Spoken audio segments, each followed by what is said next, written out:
past few years, I've taken on the role of coordinating our volunteers. So they're all giving a week of their time to be with kids. And these are kids who are either currently in the foster care system or have transitioned back home from a foster care situation. So they're all kids who have seen just the horrors of abuse and neglect, and they've had a lot of hurts. And at camp, they get to be kids. They get to forget about everything that's happening at home, and they get to let loose and experience things that they've never had the chance to do before.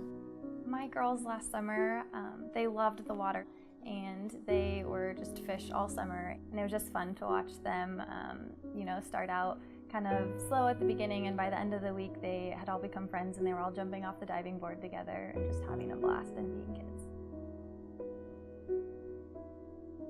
When we take these kids out to camp, they really show their heart, the pain that they've been through, and we have the unique opportunity to show them that there's a hope for a better tomorrow through the activities and the engagement that we have out at camp.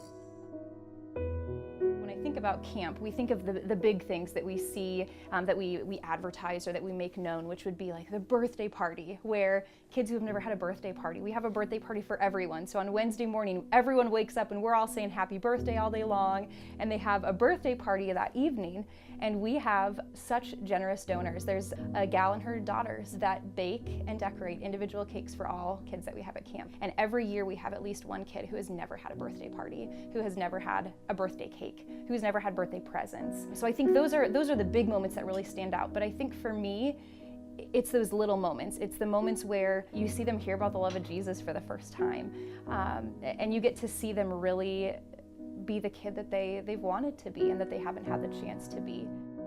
My favorite memory from camp was tucking in one of my girls last summer, and we read a Bible story, and she was like, "Oh, this is what it's like to have a mom tuck you in for bed." So it was really heartwarming, and it just, you can see the impact that you're making on these kids and the special memories.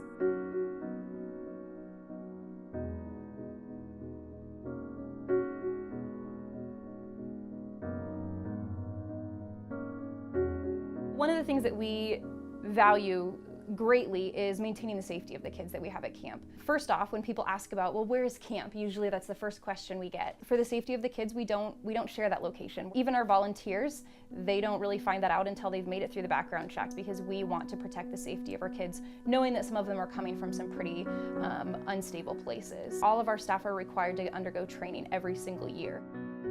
Training is so important because it makes sure that everyone remains safe. And when I say everyone, I mean everyone from each volunteer to even our littlest camper that is involved out at camp.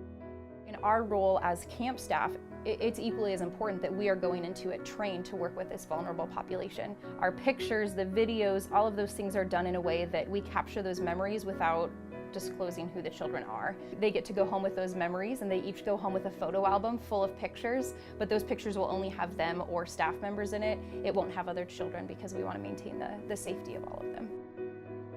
I had two little campers who I was responsible for making sure that they were dressed in the morning, and we had breakfast, and we had fun of all the activities. At the end of the week, one of my campers asked if he could go home with me. He wanted to spend the rest of his life with Big Sean. And that was so exciting because he knew there he would be safe. He wouldn't have the fears of being hurt or neglected the way he had been at his home.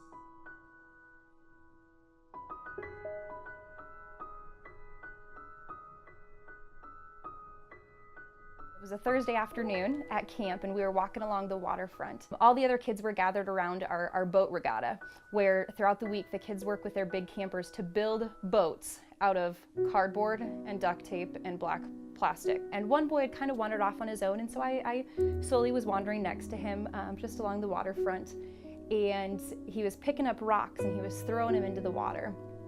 And he picked up one and threw it in, and it skipped 4, 5, 6 times across the lake.